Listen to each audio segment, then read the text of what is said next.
ഈ പൗരത്വ നിയമ പ്രശ്നം ഈ തെരഞ്ഞെടുപ്പിൽ രാഷ്ട്രീയ നേട്ടത്തിന് വേണ്ടിയിട്ട് ദുരുപയോഗം ചെയ്യാണ് മുഖ്യമന്ത്രി പിണറായി വിജയൻ ചെയ്യണത്. ഞങ്ങൾക്ക് മുഖ്യമന്ത്രി പിണറായി വിജയൻ്റെ സർട്ടിഫിക്കറ്റ് ഒന്നും വേണ്ട. അദ്ദേഹം മുഖ്യമന്ത്രി സ്ഥാനത്ത് ഇരുന്നുകൊണ്ട് പൊതുയോഗങ്ങളിൽ പച്ചക്കള്ളം പറയുകയാണ്. നട്ടാൽ കുരുക്കാത്ത നുണയാണ് പറയുന്നതെന്ന് ഞാൻ നേരത്തെ പറഞ്ഞു. രാഹുൽ ഗാന്ധി പാർലമെന്റിൽ പോയില്ല എന്ന് പറയുന്നത്. രാഹുൽ ഗാന്ധി പാർലമെന്റിൽ പോയി പൗരത്വ നിയമത്തിനെതിരായി വോട്ട് ചെയ്തതിൻ്റെ രേഖകൾ ഞങ്ങൾ ഹാജരാക്കി ഇല്ലേ, പാർലമെന്റിലെ ഡോക്യുമെന്റ്സ്. പാർലമെന്റിൽ കോൺഗ്രസ് എംപിമാർ സംസാരിച്ചില്ല എന്ന് പറഞ്ഞു. കേരളത്തിലെ UDF എംപിമാർ തന്നെ പ്രസംഗിച്ചതിൻ്റെ പ്രസംഗം ഞാൻ മുഖ്യമന്ത്രിയുടെ അക്കൗണ്ടിലേക്ക് അയച്ചു കൊടുത്തു. പാർലമെന്റിലെ പ്രസംഗം രാജ്യസഭാ ടിവിയിലും ലോക്സഭാ ടിവിയിലും ഒക്കെ ഉണ്ട്. പൗരത്വ നിയമത്തിനെതിരായിട്ട് ഡോക്ടർ ശശി തരൂരും NK പ്രേമേന്ദ്രനും ET മുഹമ്മദ് ബഷീറൊക്കെ സംസാരിച്ച പ്രസംഗങ്ങൾ. ഈ ഒരു മുഖ്യമന്ത്രിക്ക് ആ സ്ഥാനത്ത് ഇരുന്നുകൊണ്ട് ഇതുപോലെ നുണ പറയാൻ പറ്റുമോ? ഇത് മുസ്ലിം വോട്ട് കിട്ടുന്നതിന് വേണ്ടി മാത്രം. ഞാൻ ഇതുവരെ പറഞ്ഞിട്ടില്ല. ഈ പൗരത്വ നിയമ പ്രശ്നത്തെ ദുരുപയോഗം ചെയ്യാണ്. എല്ലാവരും മനസ്സിലാക്കേണ്ട ഒരു കാര്യം, ഒരു ആത്മാർത്ഥതയും ഇല്ലാത്ത ആളാണ് പിണറായി വിജയൻ. 2019 നടന്ന പ്രക്ഷോഭണത്തിൽ 835 കേസെടുത്തിട്ട് 69 കേസ് മാത്രം പിൻവലിച്ച ആളാണ്. ഈ നാടിന് ഉറപ്പ് കൊടുത്താണ് എല്ലാ കേസും പിൻവലിക്കുമെന്ന്. എന്നിട്ട് ഒരു കേസ് ആകെ 69 കേസ് മാത്രം പിൻവലിച്ച് ബാക്കിയുള്ള കേസുകൾ പിൻവലിക്കാതെ BJPയെ സന്തോഷിപ്പിച്ച ആളാണ്. അദ്ദേഹത്തിന് ഒറ്റ പ്രശ്നമുള്ളൂ, ഈ പാർലമെന്റ് തെരഞ്ഞെടുപ്പിൽ കേരളത്തിലെ അജണ്ട പൗരത്വ നിയമപ്രശ്നം മാത്രമാകണം. മുസ്ലിം വോട്ട് കിട്ടാൻ വേണ്ടിയിട്ട് അതിനെ ദുരുപയോഗം ചെയ്യണം. കോൺഗ്രസ് കേരളത്തിലെ എത്ര സ്ഥലത്ത് പരിപാടികൾ നടത്തി, CPM നടത്തിയതിനേക്കാൾ കൂടുതൽ പരിപാടികൾ കേരളത്തിൽ നടത്തി. എല്ലായിടത്തും നൈറ്റ് മാർച്ചുകൾ നടത്തി, എല്ലാ സ്ഥാനാർത്ഥികളുടെയും നേതൃത്വത്തിൽ പരിപാടി നടത്തി, പാർട്ടി സെക്രട്ടറിയേറ്റ് രാജ്ഭവന്റെ മുമ്പിൽ KPCC പരിപാടി നടത്തി.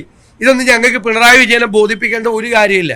അപ്പോൾ ഞാൻ പറയുന്നത്, ഇതുപോലെ ഗൗരവതരമായി വർഗീയ ധ്രുവീകരണത്തിന് വേണ്ടി BJP കൊണ്ടുവന്ന ഒരു ചട്ടം അത് രാഷ്ട്രീയ ലാഭത്തിന് വേണ്ടി പിണറായി ഉപയോഗിക്കുകയാണ്. അപ്പോൾ BJPയുടെ ലക്ഷ്യവും പിണറായി വിജയൻ്റെ ലക്ഷ്യവും ഒന്ന് തന്നെയാണ്, വോട്ട് കിട്ടുക അതിൻ്റെ അകത്തുനിന്ന്.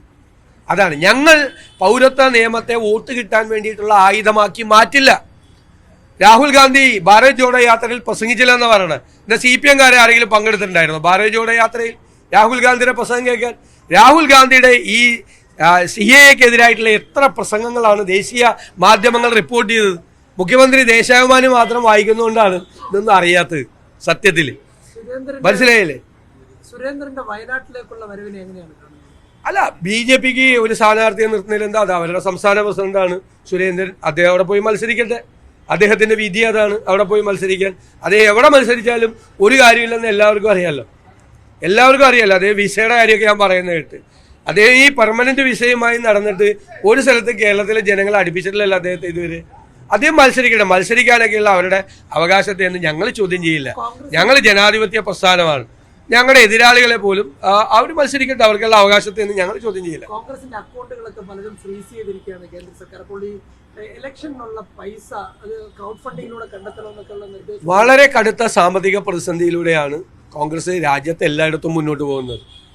രാഹുൽ ഗാന്ധി പറഞ്ഞതുപോലെ ഒരു ഫ്ലൈറ്റ് ടിക്കറ്റിന് കാശെടുക്കാൻ പോയിട്ട് ട്രെയിൻ ടിക്കറ്റിന് കാശെടുക്കാനുള്ള പണം കയ്യിലില്ല. ഈ രാജ്യത്ത് ഒരിക്കലും നടക്കാത്ത രീതിയിൽ, ലോകത്ത് ഒരിക്കലും നടക്കാത്ത രീതിയിൽ ഏറ്റവും പ്രധാനപ്പെട്ട പ്രതിപക്ഷ രാഷ്ട്രീയ പാർട്ടിയുടെ അക്കൗണ്ട് മരവിപ്പിച്ച ഫാസിസ്റ്റ് ഭരണകൂടമാണ് ഇന്ത്യ ഭരിക്കുന്നത്. ഇതെല്ലാം ജനങ്ങൾക്കറിയാം. അവർ സഹായിക്കും, അവർ വോട്ട് ചെയ്ത് ഞങ്ങളെ സഹായിക്കും, അവർ സാമ്പത്തിക സഹായം നൽകിയും ഞങ്ങളെ സഹായിക്കും. ക്രൗഡ് ഫണ്ടിങ് വേണ്ട ഒരു സാഹചര്യം വന്നാൽ ഞങ്ങളത് ക്രൗഡ് ഫണ്ടിങ് നടത്തും.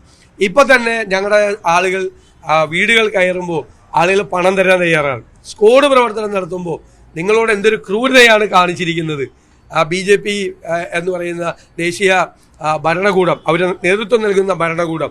അതുകൊണ്ട് 50 രൂപയും 100 രൂപയും 200 രൂപയൊക്കെ പാവങ്ങളടക്കമുള്ള ആളുകൾ സ്ക്വാഡ് കയറുന്ന UDF പ്രവർത്തകർക്ക് കൊടുക്കുകയാണ്. കാരണം അത്രമാത്രം ജനങ്ങൾക്കൊരു വിഷമം ഉണ്ടായിരിക്കും.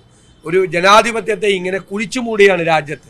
പ്രധാനപ്പെട്ട രാഷ്ട്രീയ പാർട്ടിക്ക് തെരഞ്ഞെടുപ്പ് സമയത്ത് അവരുടെ അക്കൗണ്ടിലുള്ള വൈറ്റ് മണി, കള്ളപ്പണമൊന്നുമല്ലല്ലോ ഞങ്ങളുടെ അക്കൗണ്ടിലുള്ളത്, രേഖകളുള്ളതാണ്. ആ പണം പോലും ഉപയോഗിക്കാൻ പറ്റാതെ അത് മുഴുവൻ കേന്ദ്ര ഏജൻസികളെ കൊണ്ട് മരവിപ്പിച്ച് നിർത്തിയിരിക്കുകയാണ്.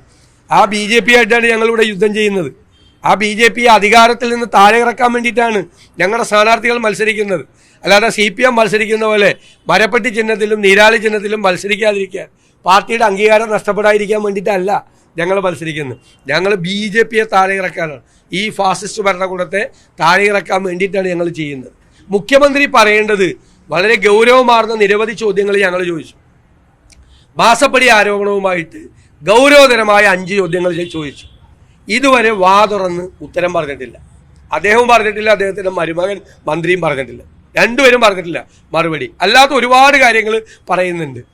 ഇപ്പോൾ മുഖ്യമന്ത്രിയുടെ മകളുടെ സ്ഥാപനമായ എക്സാലോജിക്കിലേക്ക് നിരവധി സ്ഥാപനങ്ങൾ പണം കൊടുത്തിട്ടുണ്ട്. എന്തിൻ്റെ പുറത്താണ് ആ പണം കൊടുത്തത്? എന്ത് ഫേവറാണ്, എന്ത് ആനുകൂല്യമാണ് ആ സ്ഥാപനങ്ങൾക്ക് ഈ സംസ്ഥാനത്തെ ഭരണകൂടം ചെയ്തു കൊടുത്തത്? വെറുതെ ഒന്നും കൊണ്ടുപോയി ആരുടെ അക്കൗണ്ടിലേക്കും പൈസ ഇടൂല്ലല്ലോ. ഏതെങ്കിലും കമ്പനിയുടെ അക്കൗണ്ടിൽ കൊണ്ട് ആരെങ്കിലും പൈസ ഇടുമോ? അപ്പം പൈസ ഇട്ടിരിക്കുന്നത് നികുതി വെട്ടിപ്പിന് അടക്കമുള്ള കാര്യങ്ങൾക്ക് സൗജന്യം ചെയ്തു കൊടുത്തതിൻ്റെ പേരിലാണ് ഈ പണം നിക്ഷേപിച്ചിരുന്നത്. 12 പ്രധാനപ്പെട്ട സ്ഥാപനങ്ങളാണ് പണം കൊടുത്തിരിക്കുന്നത്. എന്തിനാണ് അവരുടെ കയ്യിൽ നിന്ന് പണം വാങ്ങിച്ചത്?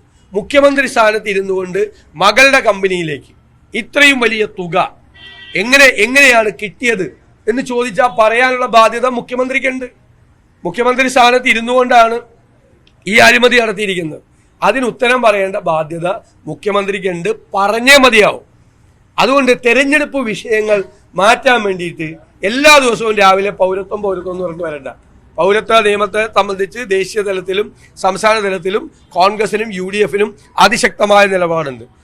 ഞങ്ങളുടെ ശ്രീ രമേശ് ചെന്നിത്തലയാണ് സുപ്രീം കോടതിയിൽ കക്ഷി ചേർന്നിരിക്കുന്നത് ഈ കേസിൽ കേരളത്തിൽ നിന്ന്. അതുപോലെ മുസ്ലിം ലീഗാണ് പരാതി കൊടുത്തിരിക്കുന്ന ഏറ്റവും പ്രധാനപ്പെട്ട പാർട്ടി, സുപ്രീം കോടതിയിൽ കൊടുത്തിരിക്കുന്നത്. ഞങ്ങളൊക്കെ അത് ഫൈറ്റ് ചെയ്യാണ്. ഇപ്പം ഇറങ്ങിയിട്ട് വോട്ട് കിട്ടാൻ വേണ്ടിയിട്ട് ഈ വർത്തമാനം മാത്രം പറയേണ്ടായിരുന്നു. ഇതൊക്കെ ഈ പ്രധാനപ്പെട്ട ചോദ്യങ്ങൾക്ക് മറുപടി പറയാതിരിക്കാൻ വേണ്ടിയിട്ടാണ്.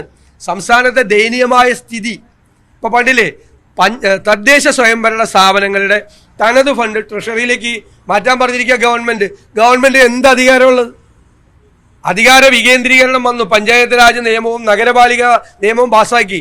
മുഖ്യമന്ത്രിയും തദ്ദേശ സ്വയംഭരണ മന്ത്രിയും ആ നിയമം ഒന്ന് മറിച്ചു നോക്കണം. സർക്കാരിന് തദ്ദേശ സ്വയംഭരണ സ്ഥാപനത്തിൻ്റെ തനത് ഫണ്ട് ട്രഷറിയിലേക്ക് നിക്ഷേപിക്കാൻ പറയാനുള്ള ഒരു അധികാരമില്ല. ഇല്ലാത്ത അധികാരം ഉപയോഗിക്കുകയാണ്. തദ്ദേശ സ്വയംഭരണ സ്ഥാപനങ്ങൾക്ക് ഫണ്ട് കൊടുത്തില്ല. 2ാം ഗഡു കൊടുത്തത് ട്രഷറി ബാൻ വെച്ച് മാറ്റിയെടുക്കാൻ പറ്റിയില്ല. 3ാമത്തെ ഗഡു കൊടുത്തില്ല. 22-ാം തീയതിക്ക് മുമ്പ് ട്രഷറിയിലെ ബില്ല് മുഴുവൻ ക്യൂ ആയി. അപ്പം 1/3 തുക മാത്രമാണ് ഈ വർഷം കൊടുത്തിട്ടുള്ളത്. എന്നിട്ട് അവരുടെ തനത് ഫണ്ട് എടുത്ത് ട്രഷറി കൊടുത്ത് ശമ്പളം കൊടുക്കാൻ കാശില്ലാത്തതുകൊണ്ടാണ്. ദയനീയമായ സ്ഥിതിയാണ്, പരിതാപകരമായ സ്ഥിതിയാണ് കേരളത്തിൽ. പഞ്ചായത്തിൻ്റെ തനത് ഫണ്ട് എടുത്ത് ട്രഷറി കൊടുക്കാൻ പറഞ്ഞിരിക്കുന്ന സർക്കാരാണ്. ഒരു പൈസ കയ്യിലില്ല. ഇതിനൊക്കെ ഉത്തരം പറയട്ടെ. ഈ അഴിമതി കെടുകാര്യസ്ഥത കൊണ്ട് കേരളത്തെ മുച്ചൂടും മുടിപ്പിച്ചതിനാണ് തെരഞ്ഞെടുപ്പ് കാലത്ത് മറുപടി പറയേണ്ടത്. ആ ചോദ്യങ്ങൾക്ക് മറുപടി വേണം.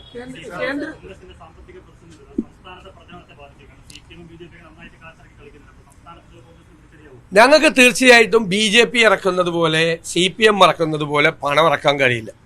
അത് കേരളത്തിലെ ജനങ്ങൾക്ക് അറിയാം. ഞങ്ങളുടെ ആളുകൾ ഈ കൊടും വെയിലത്ത് പണമില്ലാതെ സ്ക്വാഡ് പ്രവർത്തനം നടത്തി ഒരു നാരക വെള്ളം കുടിക്കാൻ പോലും പണമില്ലാതെ അവർ പ്രയാസപ്പെടുകയാണ്.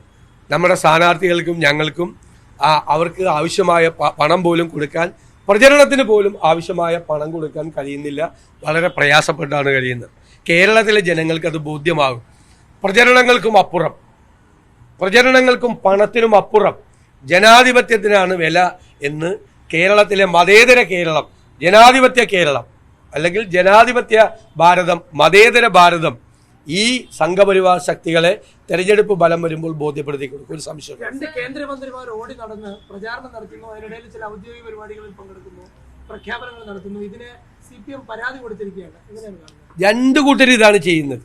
നിയമലംഘനം നടത്തുകയാണ്. കേന്ദ്രമന്ത്രി ഔദ്യോഗിക പരിപാടികളിൽ പങ്കെടുക്കുന്നു. ഇനി മുഖ്യമന്ത്രി പിണറായി വിജയൻ ചെയ്തത് എന്താ?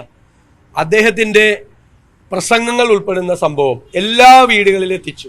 CPM-ന്റെ സ്ക്വാഡ് വഴി. ഞങ്ങൾക്ക് യാതൊരു വിരോധമില്ല, മുഖ്യമന്ത്രിയുടെ പ്രസംഗം വീടുകളിൽ എത്തട്ടെ. പക്ഷേ ആരാ അടിച്ചത്? പബ്ലിക് റിലേഷൻ ഡിപ്പാർട്ട്മെന്റ് 12 കോടി രൂപ മുടക്കി അടിച്ച പുസ്തകം, അതാണ് വീടുകളിലേക്ക് കൊടുത്തിരിക്കുന്നത്. അപ്പോൾ CPM-ന്റെ LDF-ന്റെ കേരളത്തിലെ ആദ്യത്തെ സ്ക്വാഡ്, അതിൻ്റെ പണം ചെലവാക്കിയിരിക്കുന്ന ആരാ? കേരളത്തിലെ ജനങ്ങളുടെ നികുതി പണത്തിൽ നിന്നാണ്. മനസ്സിലായില്ല? പെൻഷൻ കൊടുക്കാൻ കാശില്ലാത്ത സർക്കാരാണ്. എത്ര പേർക്ക് പെൻഷൻ കൊടുക്കായിരുന്നു ഈ 12 കോടി രൂപ ഉണ്ടായിരുന്നെങ്കിൽ? ആ 12 കോടി രൂപ മുടക്കി തെരഞ്ഞെടുപ്പിന് ചെയ്തിരിക്കുക. ഞങ്ങൾ തെരഞ്ഞെടുപ്പ് കമ്മീഷൻ പരാതി കൊടുത്തിട്ടുണ്ട്. 12 കോടി രൂപ മുടക്കി. പിന്നെ പത്തനംതിട്ടയിൽ ഒരു സംസ്ഥാന ഏജൻസിയെ കൊണ്ട് കുടുംബശ്രീയും സംസ്ഥാന ഗവൺമെന്റിന്റെ ഏജൻസികളെ കൊണ്ടും അവിടെ തൊഴിൽ ഉണ്ടാക്കി കൊടുക്കാമെന്നുണ്ട് അവിടുത്തെ സ്ഥാനാർത്ഥി തോമസ് ഐസക് ഇറക്കിയിരിക്കുക. അതിനുവേണ്ടി വീടുകളിൽ എത്തിച്ചിരിക്കുന്ന ഫോമും ഇതുപോലെ സർക്കാർ ഏജൻസിയെ കൊണ്ട് പ്രിന്റ് ചെയ്യിപ്പിച്ചതാണ്. നാണമുണ്ട് അവർക്ക്. നാട്ടുകാരുടെ പണം എടുത്താണോ തെരഞ്ഞെടുപ്പ് നടത്തുന്നത്? നാട്ടുകാരുടെ നികുതി പണവും സർക്കാരിന്റെ ഖജനാവിൽ നിന്ന് പണം എടുത്തിട്ടാണ് ഇവർ തെരഞ്ഞെടുപ്പ് പ്രചരണം നടത്തുന്നത്. അതുപോലെ തന്നെ BJP മന്ത്രിമാരെല്ലാം ഔദ്യോഗിക പരിപാടികളിൽ പോയി പങ്കെടുക്കുക. ഇവർ തുടർച്ചയായി 2 കൂട്ടരും തെരഞ്ഞെടുപ്പ് ചട്ടങ്ങൾ ലംഘിച്ചുകൊണ്ടിരിക്കുക. മുഖ്യമന്ത്രി ചെയ്താണിത്. ജനങ്ങൾ അറിയണം, ആ വീട്ടിൽ കിട്ടിയിരിക്കുന്ന സാധനം നമ്മുടെയൊക്കെ കാശ് കൊണ്ട് പ്രിന്റ് ചെയ്ത് വീട്ടിലെത്തിച്ചിരിക്കുന്നതാണ്. CPM-ന്റെ പൈസ, LDF-ന്റെ പൈസ അല്ല, PRD-യെ കൊണ്ട്. നാണമുണ്ട് ഈ മുഖ്യമന്ത്രിക്ക്. സ്വന്തം പ്രസംഗം തെരഞ്ഞെടുപ്പ് കാലത്ത് വീട്ടിലെത്തിക്കണമെങ്കിൽ പാർട്ടിയുടെ കയ്യിൽ AK സെന്ററിൽ ഉണ്ടല്ലോ പണം, ആ പണം ഉപയോഗിച്ച് നടത്ത്. നാട്ടുകാരുടെ പണം ഉപയോഗിച്ചാണോ തെരഞ്ഞെടുപ്പ് പ്രചരണം നടത്തുന്നത്? 12 കോടി രൂപ നിസ്സാര തുകയാണോ? അത് വെച്ച് പ്രിന്റ് ചെയ്ത സാധനമല്ലേ വീട്ടിലെത്തിച്ചിരിക്കുന്നത്? ഞങ്ങളെല്ലാ വീടുകളിലും പോയി പറയും, അവർ കൊണ്ടുവന്നിരിക്കുന്ന സാധനം നമ്മുടെ കാശ് കട്ടെടുത്താണെന്ന് പറയും. സർക്കാരിന്റെ പണം കട്ടെടുത്തിട്ടല്ലേ അത് ചെയ്തിരിക്കുന്നത്? കളവല്ലേ ഇത് ചെയ്തിരിക്കുന്നത്? നാണമുണ്ടോ അവർക്ക് തെരഞ്ഞെടുപ്പ് കാലത്ത് ഇത് ചെയ്യാൻ?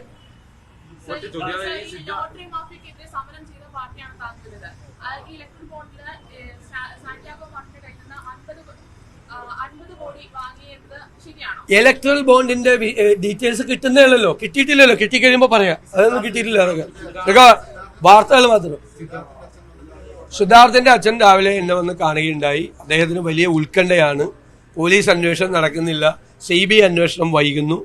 അപ്പോൾ CBI അന്വേഷണം വൈകുന്നത് പോലീസ് തെളിവുകൾ മാറ്റി കളയുന്നതിന് വേണ്ടിയിട്ടാണോ? മാത്രമല്ല 33 പേരെ ആരോടും ആലോചിക്കാതെ VC അവിടുത്തെ CPM നേതൃത്വം എഴുതി കൊടുത്ത പേരുകളാണ് അവിടെ അവരുടെ നടപടികൾ പിൻവലിച്ചത്. അപ്പോൾ അദ്ദേഹത്തിനുള്ള ഉത്കണ്ഠ പങ്കുവയ്ക്കാൻ വേണ്ടി വന്നതാണ്. അദ്ദേഹത്തിൻ്റെ ഉത്കണ്ഠയോടൊപ്പം നിൽക്കും. ഈ കേസിൽ ഭംഗിയായി അന്വേഷണം നടത്തുന്നു എന്ന് ഉറപ്പുവരുത്താൻ വേണ്ടിയിട്ട് ആ കുടുംബത്തോടൊപ്പം ഞങ്ങൾ നിൽക്കും എന്ന് വാക്കുകൊടുത്തിട്ടുണ്ട്. CBI അന്വേഷണം ത്വരിതപ്പെടുത്താൻ വേണ്ടിയിട്ട് എന്തെല്ലാം ഞങ്ങളെ കൊണ്ട് ചെയ്യാൻ പറ്റുമോ അതെല്ലാം ഞങ്ങൾ സ്വീകരിക്കും. നിയമപരമായ നടപടികൾ അദ്ദേഹത്തിന് സ്വീകരിക്കണമെങ്കിൽ അതിനാവശ്യമായ മുഴുവൻ പിന്തുണയും നൽകും.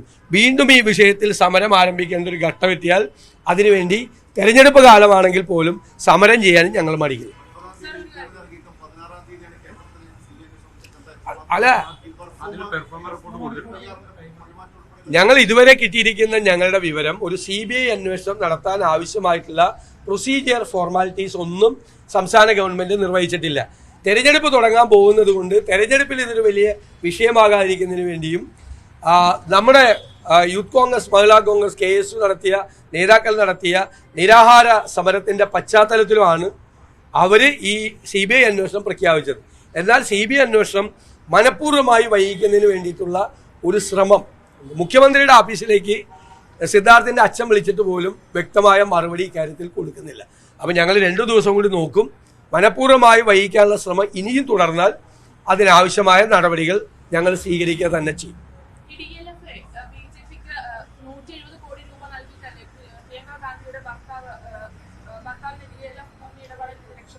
ആണോ DLF പ്രിയങ്ക ഗാന്ധിയുടെ ആണോ? എപ്പോഴാണ് അറിഞ്ഞത്? എനിക്കറിയില്ല. DLF പ്രിയങ്ക ഗാന്ധിയുടെ ആണ്. DLF ആണോ? അതൊക്കെ നിങ്ങൾക്കുള്ള പുതിയ അറിവാണ്. ഇതിന്റെയൊക്കെ പ്രശ്നം എന്ന് വെച്ച് കഴിഞ്ഞാൽ ഈ ദേശാഭിമാനി മാത്രം വായിച്ച് കൈരളി മാത്രം കണ്ടിട്ട് വരുന്നതിന്റെ ഒരു കുഴപ്പമാണ്. ബാക്കി മാധ്യമങ്ങളെ കൂടി ഒന്ന് ശ്രദ്ധിക്കണം. ഞാൻ എങ്ങും കണ്ടില്ല ഇതിലല്ലാതെ. അതിൽ പലതും വരും, എല്ലാവരെ പറ്റി പലതും വരും, വേറെ ഒന്നിലും കണ്ടില്ല.